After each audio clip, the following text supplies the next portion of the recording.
أعوذ بالله من الشيطان الرجيم بسم الله الرحمن الرحيم।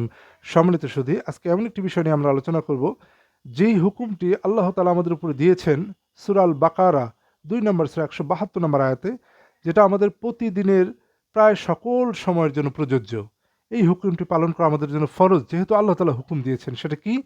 সেটা হচ্ছে আল্লাহ তাআলা বলতেছেন, يا أيها الذين آمنوا كلوا من طيبات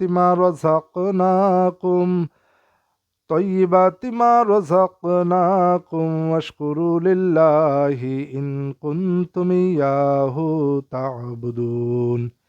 ইয়া আইয়ুহাল্লাযীনা আমানু, হে তোমরা যারা ঈমান এনেছো, কুলু মিন তাইয়্যিবাতি মা রাযাকনাকুম, আর তোমরা খাও যা আমি তোমাদের পবিত্র জিনিসগুলো থেকে দিয়েছি, যে রিজক হিসেবে দিয়েছি তা থেকে তোমরা খাও। ওয়াশকুরু লিল্লাহি, আর শুকর করো আল্লাহ তাআলার। ইন কুনতুম ইয়াহু তা'বুদুন, এমন হয় যে শুধু তোমরা তারই ইবাদত করো। তাহলে আল্লাহ তাআলা বলেন, যদি তোমরা শুধু তারই ইবাদত করো, তাহলে তোমরা যারা ঈমান এনেছো তোমরা খাও পবিত্র বস্তুসমূহ হতে যা আমি তোমাদের রিজিক হিসেবে দিয়েছি, এবং শকর আদায় করো।